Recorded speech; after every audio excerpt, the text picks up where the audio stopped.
frames. The lamp is shaded low. A phonograph begins its waltz in accents soft and slow.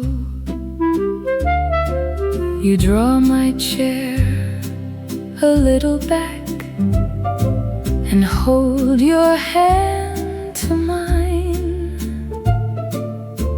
The velvet hush about the room feels faithful and benign. The embers breathe beside the grate. The rain speaks on the pane, and all the little things we own grow still to hear the strain. When the needle caught, you hummed the turn the room forgot, and love went on where music stopped. When the needle caught, your slipper finds the older mark. The rug remembers where we lost one winter to the snow and found one spring in prayer. You smile and murmur, darling heart, so lightly with a sigh, as if the years were folded small and set somewhere nearby.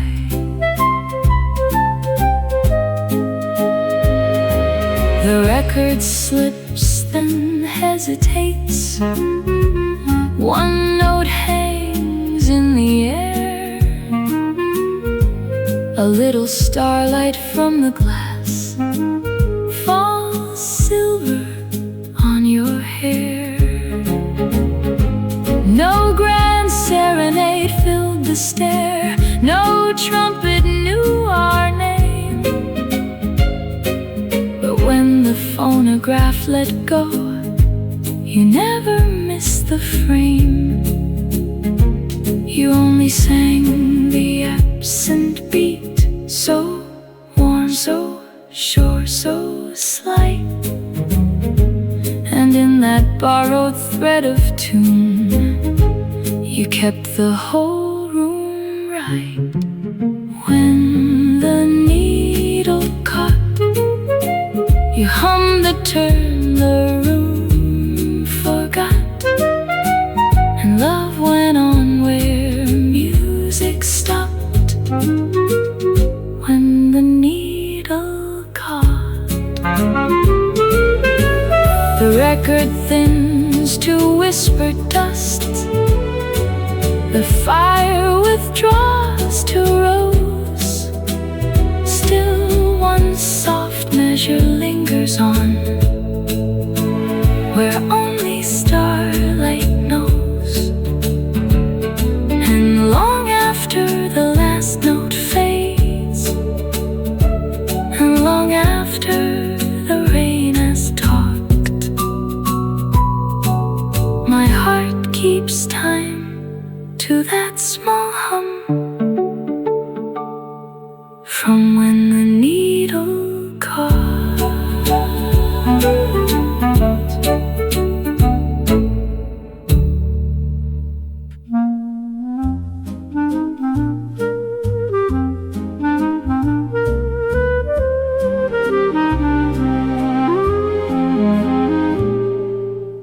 The elephant house woke before the ticket gates were wide, with straw dust in the rafters high, and October kept inside.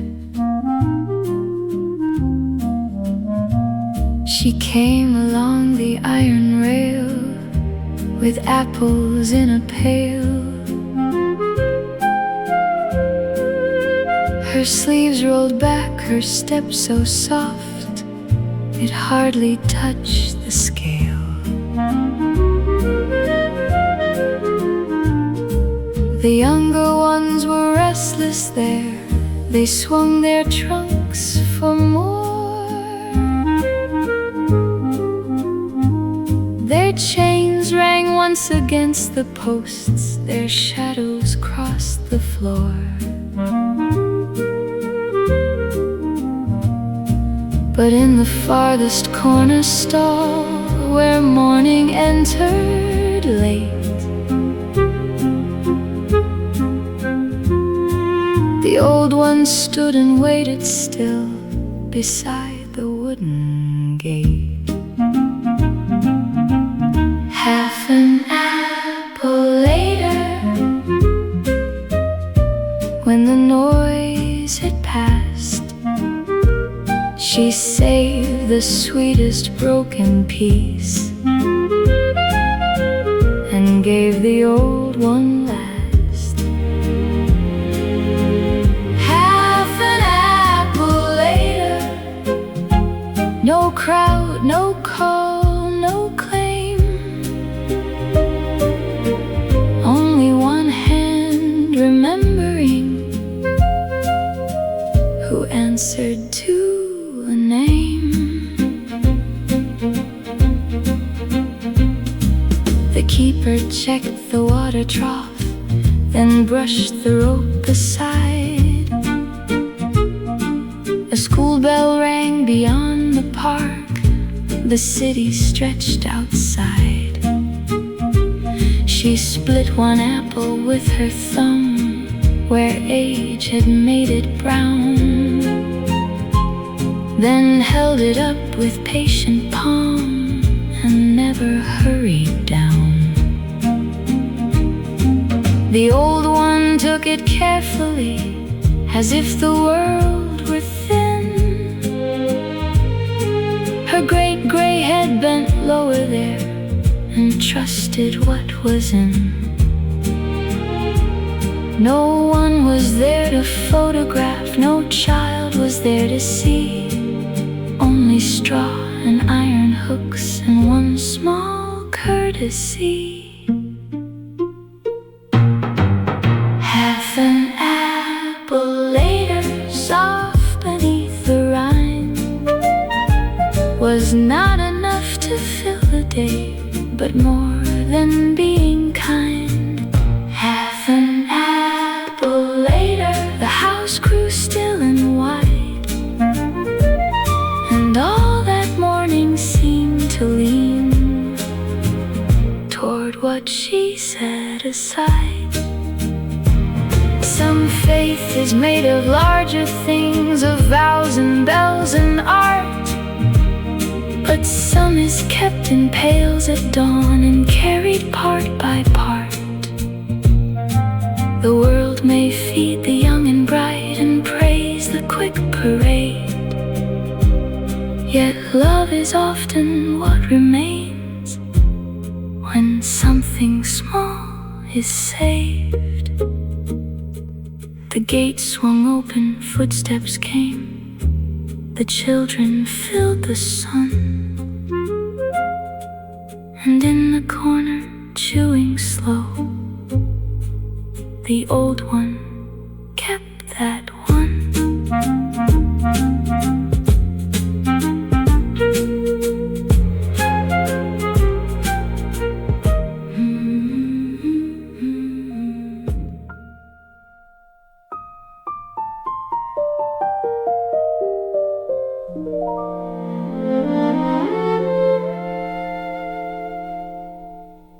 The room was blue as folded silk. The pane kept one small star. A hush from tired twilight stayed about the things that are.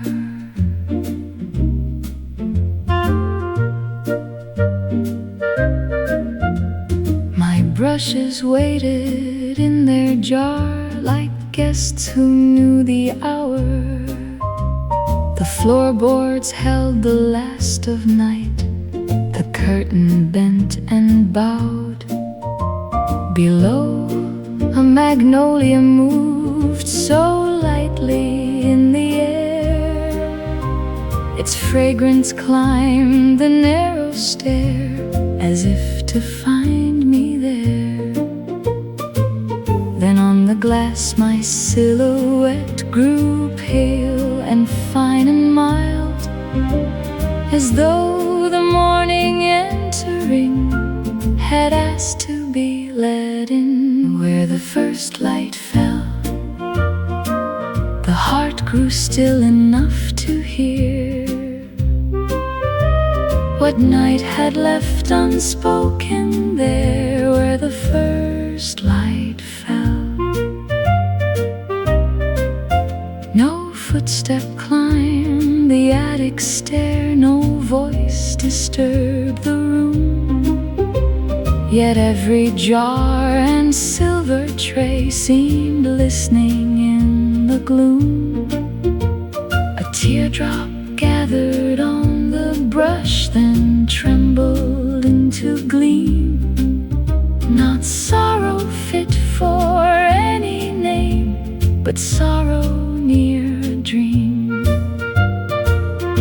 Outside the roofs were pearl and smoke, inside the canvas bare began to hold a little more than emptiness and air. No serenade came up the stair, no radiant summons shone. But when the first faint gold appeared, I felt less left alone. For some things do not come as joy, nor leave as sorrows do. They only lay a tender hand upon the heart and move. Where the first light fell, the heart grew still enough to hear what night had left unspoken there. Where the first light fell.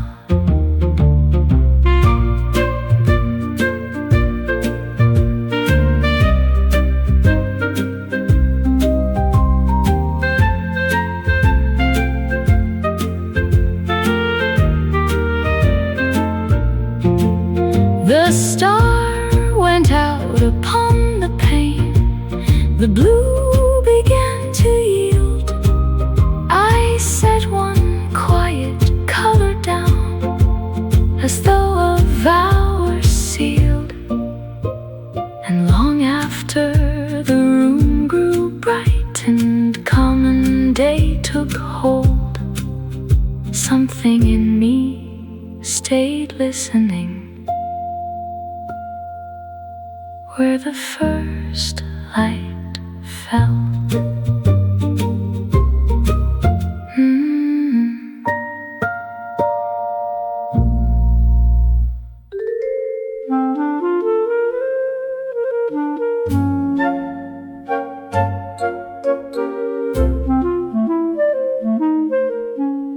The pool bell rang at 4:30.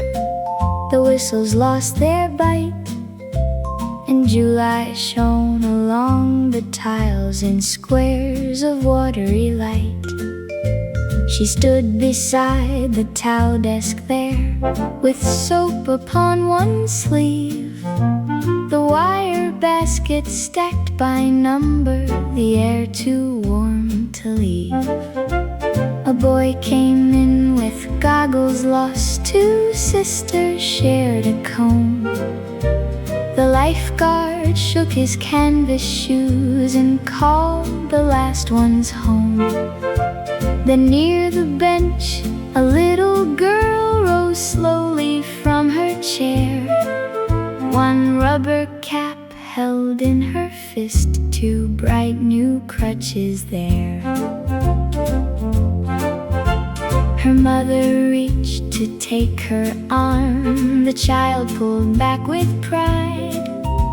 The wet floor waited blue and still between the bench and side. She saw the shining danger first, before a foot had found that one slick square beside the drain where laughter thinned the sound. No warning crossed the locker room, no pity filled the place. She only took a folded towel and bent with quiet grace. She dried the tile from edge to edge, then stepped behind the door. So what had nearly caught the child was only floor once more. Dry the tile first, let the crossing be. Let a little borrowed courage move where none can see. Dry the tile first, plain cotton blue and white. Yet all the room grew safer there before she entered light. Some falls are stopped before they fall. Some kindness leaves no trace. A towel folded back again, a hand not shown its place. And some who know the tender art of helping without claim can clear the smallest shining square and never call it shame. Dry the tile first, let the crutches ring. Let her reach the doorway proud as if she did the thing. Dry the tile first, no ribbon, no applause. Only a quiet patch of floor where fear forgot its cause. The basket slept, the pool went dark, the towel cart rolled away. And near the drain, one Drier Square held summer for the day.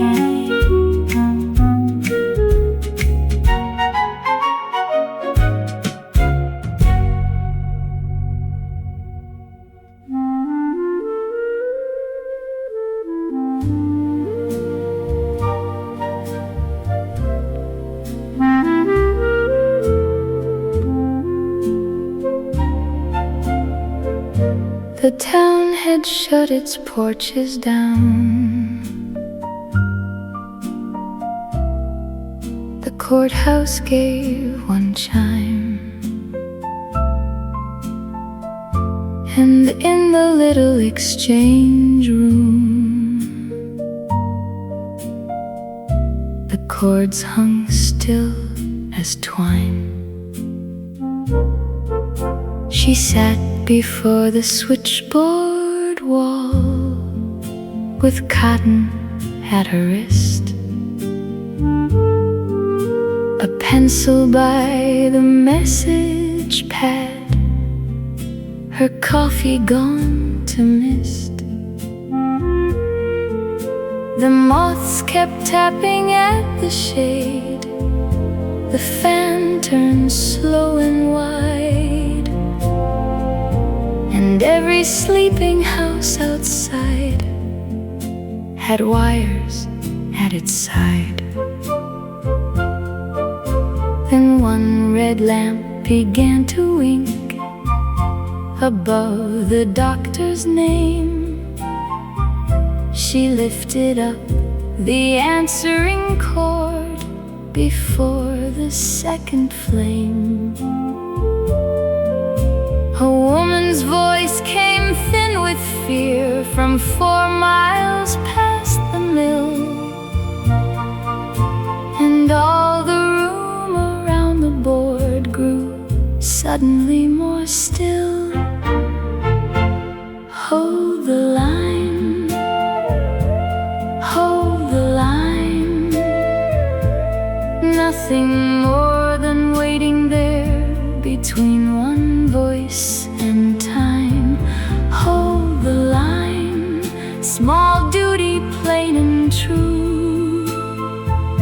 Yet in her hands the darkened town had one way through. The doctor's bell rang twice, then three, then stopped beneath the floor. She tried his sister's boarding room, then tried the back drugstore. No panic crossed her steady face, no word was spent too fast. She only looped the cloth-bound cord and made the silence last. The farmhouse breathed against her ear. A child coughed once, then cried. She said, "He's coming, keep the lamp," and set the jack beside. Outside the gravel road lay black, the moon was nearly gone, but still she kept that little light from being left alone. No one would see the way she sat with one hand near the board, or how a common copper thread could carry mercy toward. Some rooms are small enough to miss, some work leaves little sign, but life may hang for half a breath on who will hold the line. Hold the line, hold the line, till wheels are heard beyond the bridge, till fear has crossed its time. Hold the line, not bell nor hymn nor flame, only a woman keeping still beside a blinking name. At dawn the doctor called her back. The child had found his sleep. She wrote one note, then cleared the cord and let the morning keep.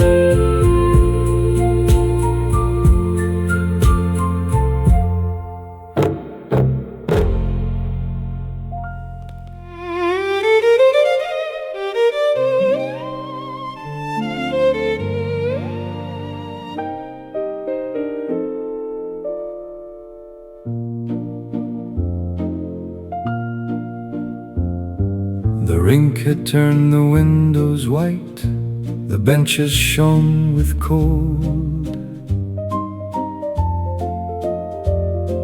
and every scarf along the rail was red or blue or gold.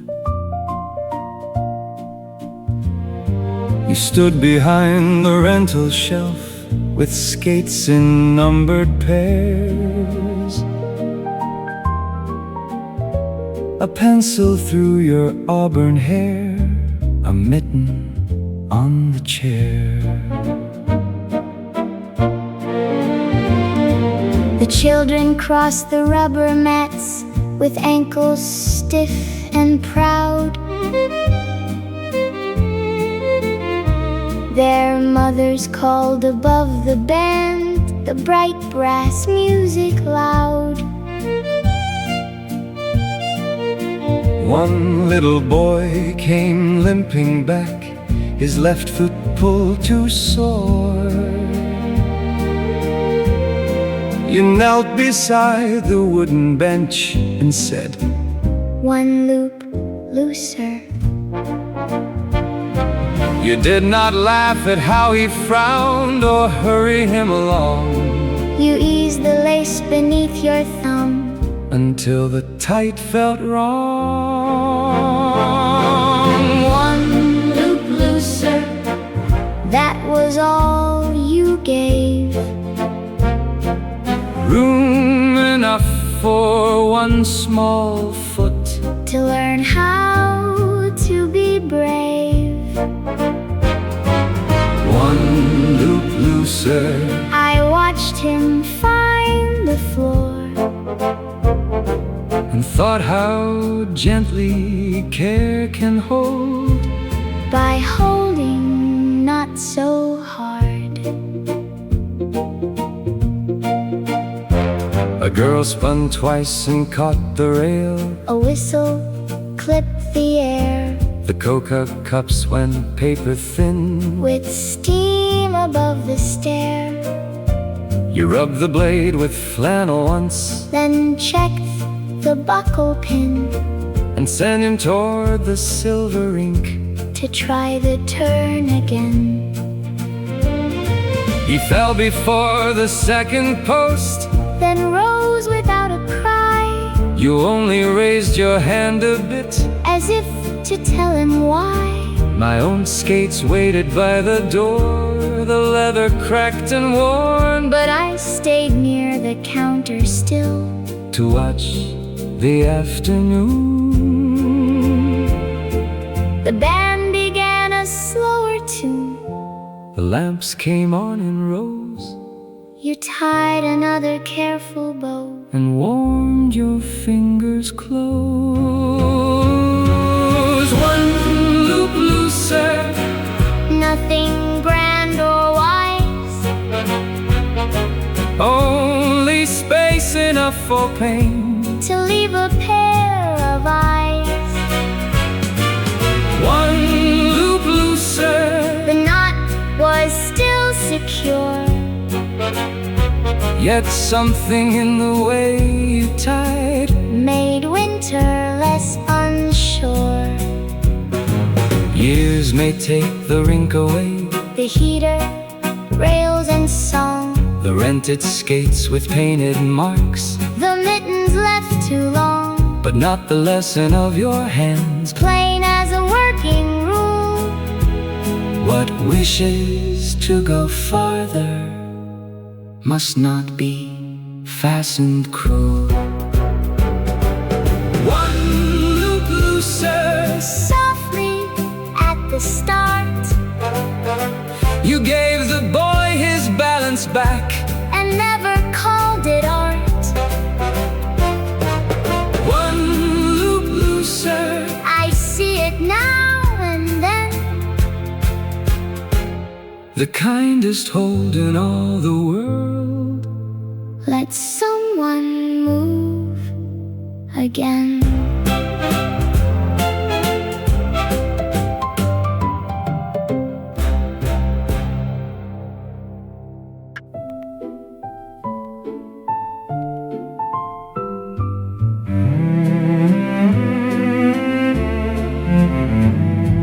The fitting rooms were full of wool, of hangers, pins, and thread. And September moved through polished glass in squares of quiet red.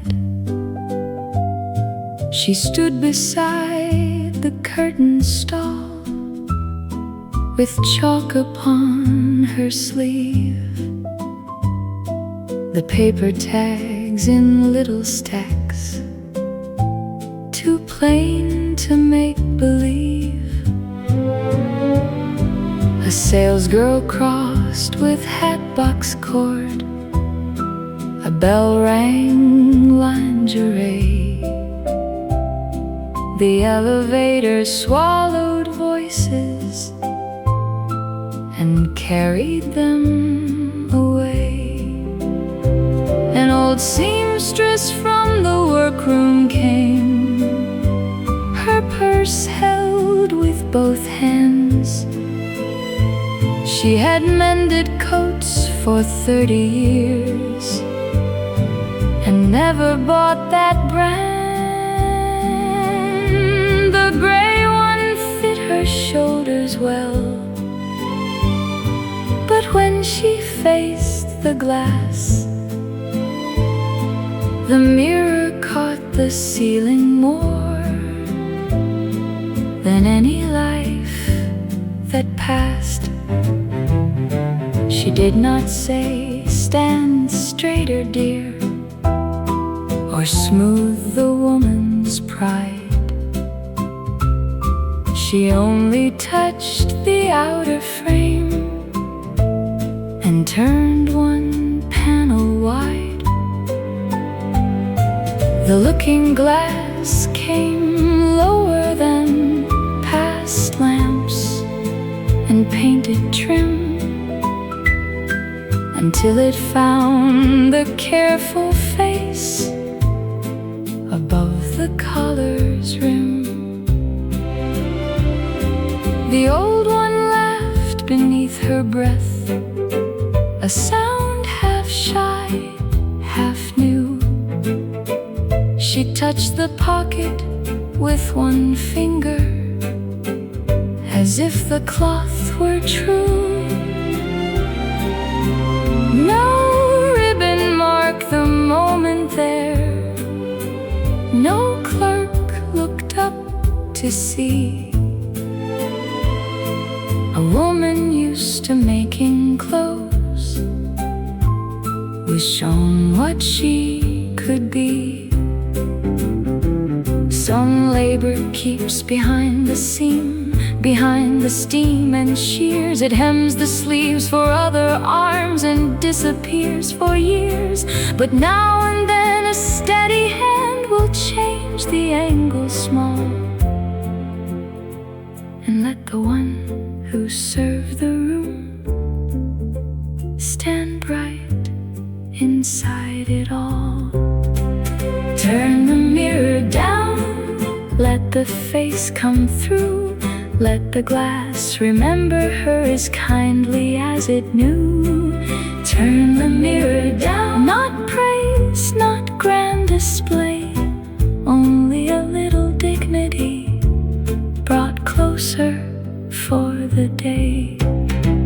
Turn the mirror down till the coat sits right, till the woman in the workroom gray can meet herself in light. Turn the mirror down, one quiet panel moved, and all the store grew gentler there for what the glass had proved. The tags were filed, the pins were closed, the curtains lost their sound, and in the lowered fitting glass, her smile stayed looking round.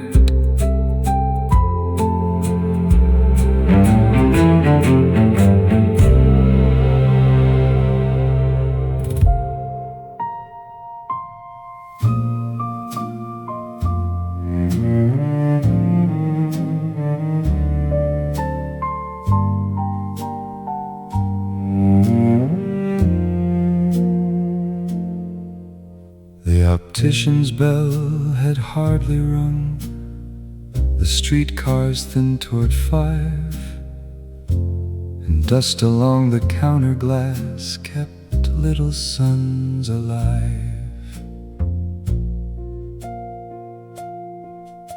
He stood beneath the eye chart there, with lenses in a tray, the trial frames beside his hand, the afternoon gone gray.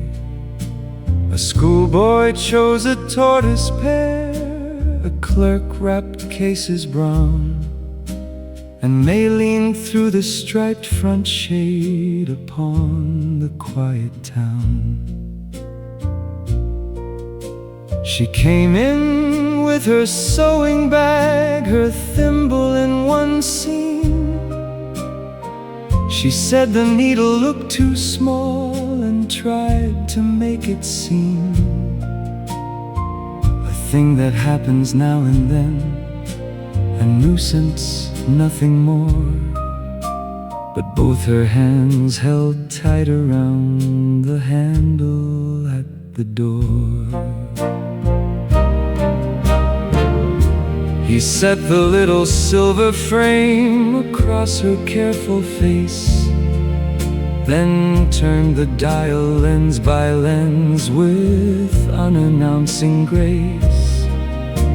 The black marks blurred, then cleared, then blurred. She laughed and looked away, as if the room had caught her age too plainly in the day.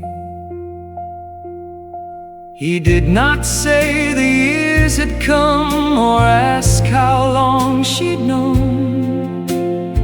He only took the pointer down and lowered what was shown. One line larger softly said, "Then we shall find the right." And all the shop grew kinder there around her borrowed sight. Some pride is made of tiny things, a thread passed through the eye, a name read on a medicine box, a bus sign going by. And some men know the merciful can live in where they stand, not changing what the truth has said, but placing it near hand. One line larger, let the letters stay. Let the world come close enough to meet her halfway.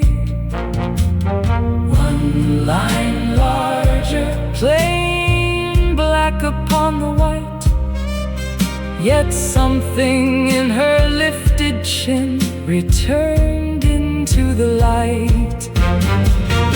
One line larger, till the blur gives way, till the smallest useful things come back into the day.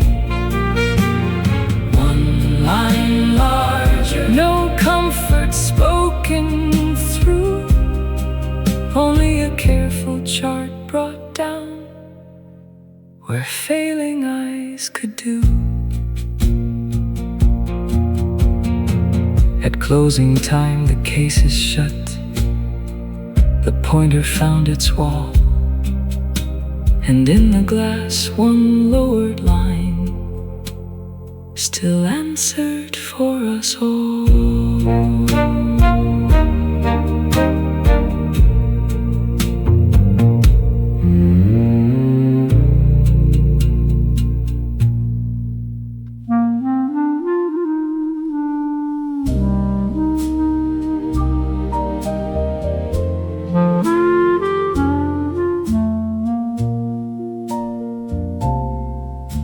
Below, the druggist draws the shade. The stair smells faint of snow. Upstairs, the little signal lamps begin their evening glow. The galoshes by the stove leave commas on the floor. 3 folded slips lie face side down beside the wicket door. You sit before the walnut board with chords in black and red, one sleeve turned back above the wrist, one pencil at the ledge. The county bells come thin and quick. You answer without haste and fit one shining plug to one as neatly as to lace. I came to ask for Dexter 5, a simple call, no more. But heard you say, go on, she's there, and closed the booth door. A mother from the Ridge Road line, a grocer by the square, someone whose voice kept breaking up because the snow is there. You held the circuit breathing soft while all the shops below went dark one after one along the street under the snow. The line stayed open, the line stayed open. Past the hour the druggist turned his window shade, till every far-off halting word found the ear for which it stirred, and no one had to leave the night half made. The line stayed open, the line stayed open. There are hands that carry parcels, there are hands that hem and mend, there are hands that keep a wire from breaking at the end. You never heard the whole of it, you never asked to know, yet something in the way you waited taught the voices how to go. The line stayed open, the line stayed open, long enough for one last yes and one more county name. And when at last you drew the cord, the room was only wood and board. But I had seen how kindness works without a sign or flame. The line stayed open, the line stayed open. You wound the fallen chords in loops, set both receivers down. The snow kept whitening at the curb, the clock hands crossed the town. I never placed my call that night, I stood until you rose, and all the way home every wire seemed humming through the snow.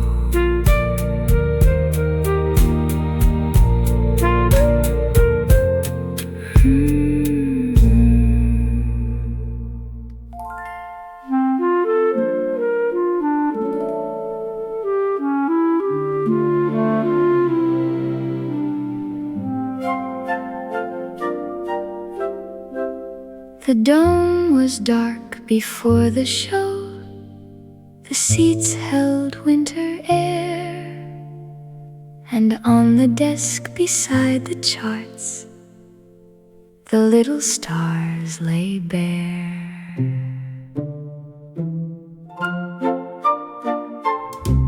You stood beneath the lowered sky with chalk upon your sleeve, the brass plates stacked in careful piles, too still to quite believe. A row of coats along the rail gave November to the room, and somewhere in the lobby hall a school bell lost its tune.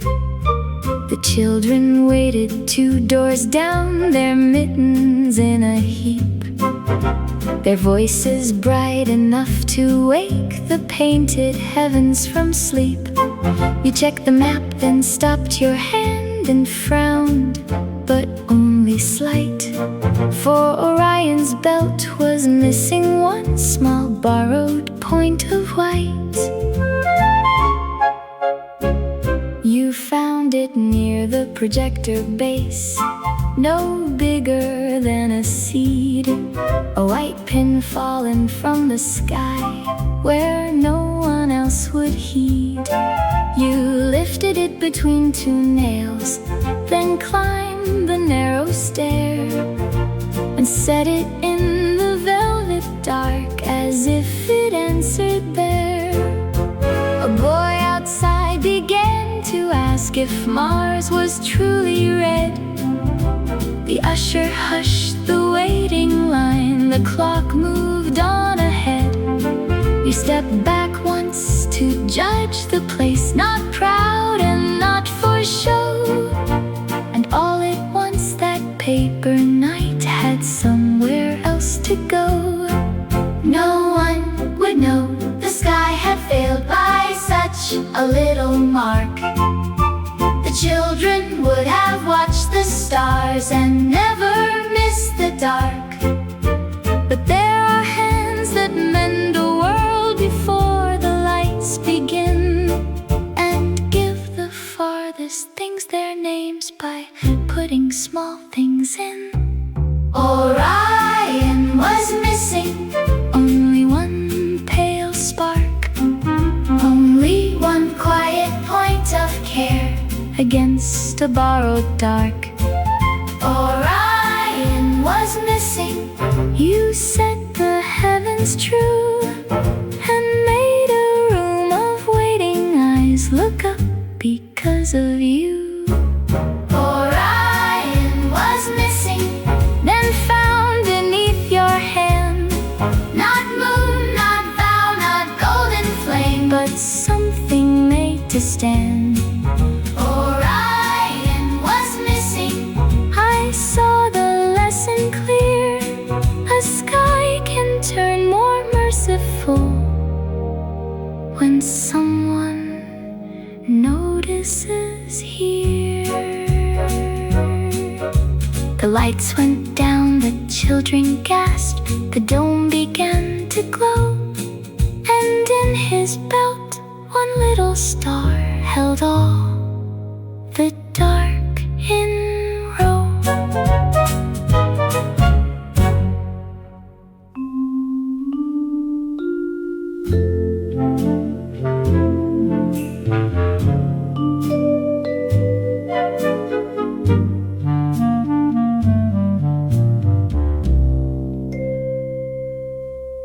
The shutters met the winter street, the bench lights stayed on low.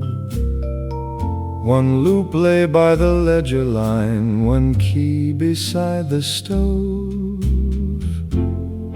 You brought it in at 4:30, still warm from your thin wrist.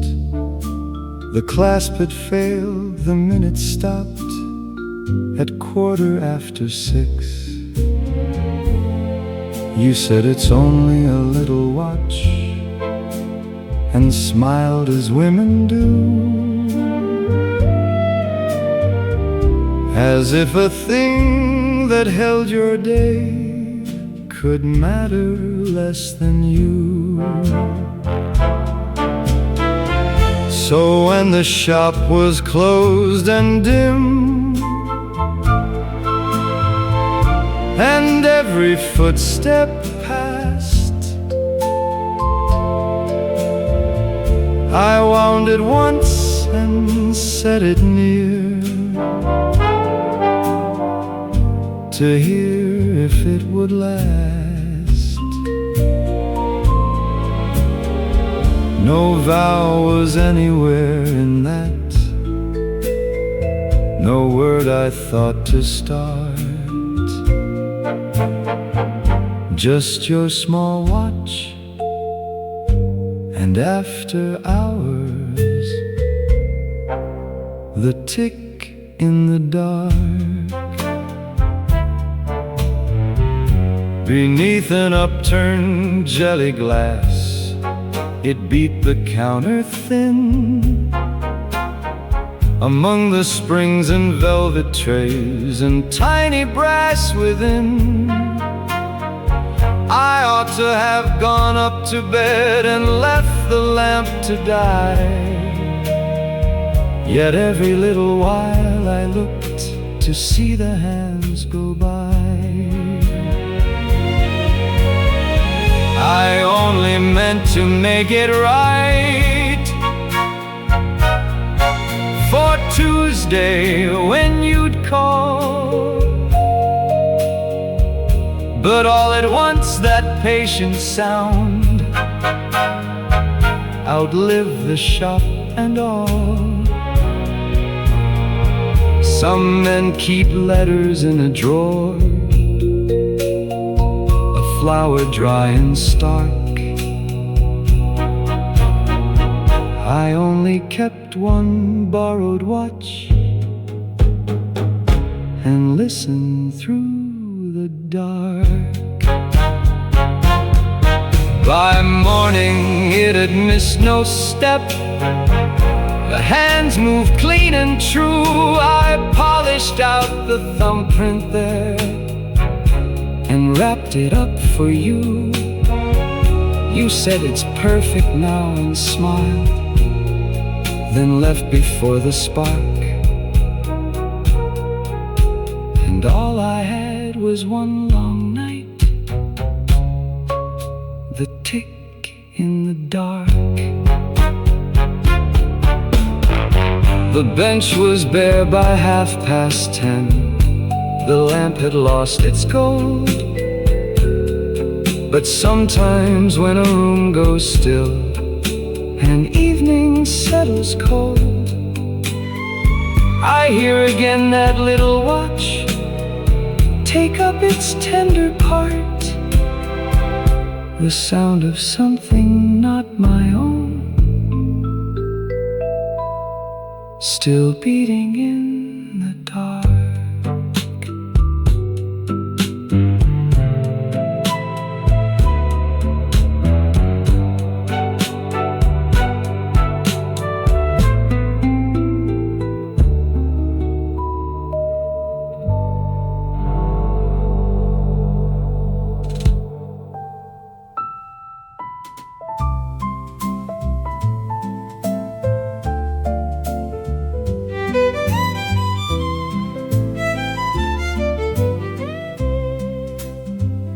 The fitting room was warm with steam from pressing coats below.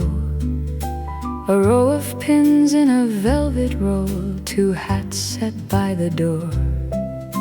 You said, "Stand easy, if you please," and drew the curtain wide, then circled once with that narrow tape and let it fall aside.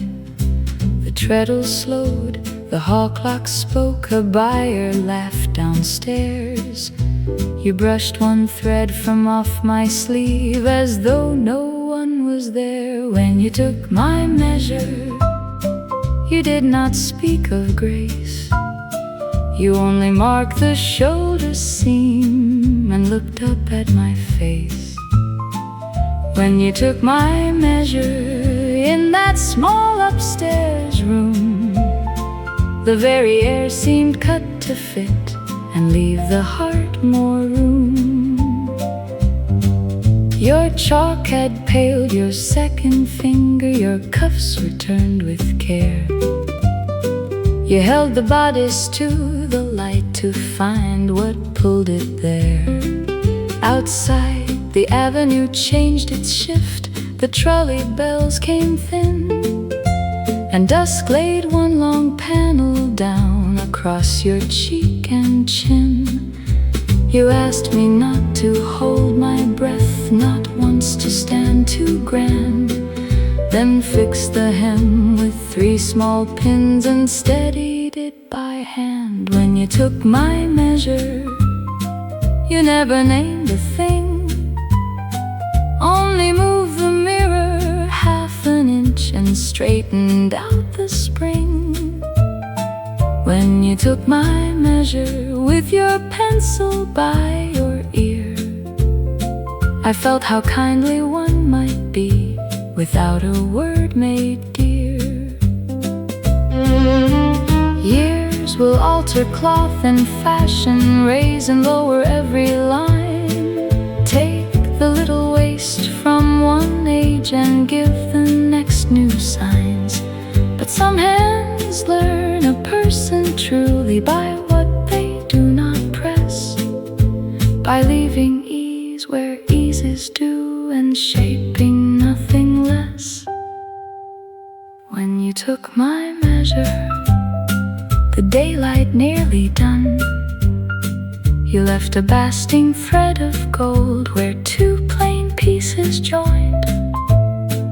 When you took my measure, I think I understood how rare it is to be made room for and quietly sit good.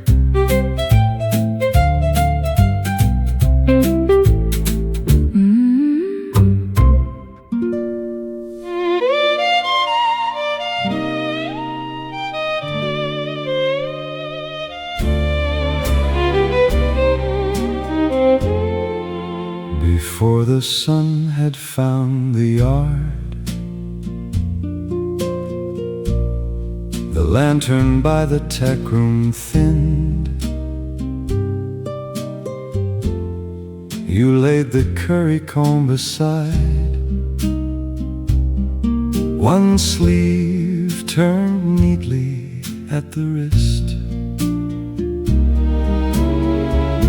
The chestnut breathed against the stall, a little cloud in stable air, and straw you swept in yellow lines still kept the shape of where you were. You spoke her name not tenderly, no more than daily work allows, then opened up your quiet hand, and she bent down. The sugar in your palm, the sugar in your palm, white as a thing no weather could undo. She took it slow and morning changed, and all at once the aisle seemed strange, with how much gentleness had room to move. The sugar in your palm, the sugar in your palm. I fumbled with the halter strap, the brass was cold, the buckle tight. You smiled and warmed it in your hand before you passed it back to mine. Outside a wagon found the lane, a rook went lifting from the yew. You checked the girth, then brushed my cuff as if red dust belonged there too. No grand instruction left your lips, you only said, not fast, let her see. And in the pause before she stepped, you looked at me. The sugar in your palm, the sugar in your palm, simple as oats and water in the pail. Yet nothing in that autumn chill seemed half so steady, half so still, as the small white trust she followed without fail. The sugar in your palm, the sugar in your palm. No band was set to mark that hour, no ribbon pinned, no prize to claim, only the leather breath and straw, the morning not yet come to name. But some hearts learn by watching first. What fear will yield its weight unto? Not to the hand that seizes hard, but to the one that lets it choose. The sugar in your palm, the sugar in your palm.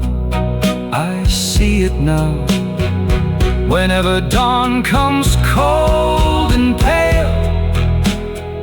Not merely sweetness, small and square, but proof that care may travel where no spur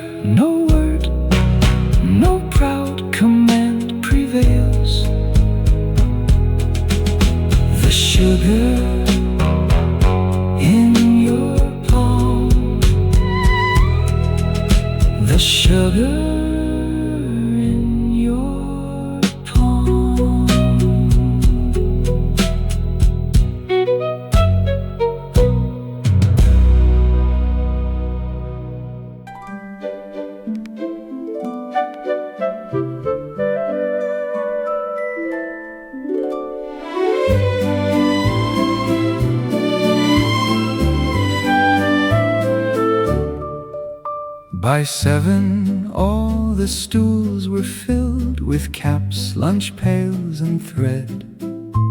A seamstress with her cuff still pinned, 2 brothers smelling faintly of bread. You wrote the date up in the corner, turned and tucked one strand away, then sounded out the longest word as if it wished to stay. The radiator knocked below, a cart went rattling through the square, and every letter on the board looked calmer for your care. You never laughed at halted mouths or hands that gripped too tight.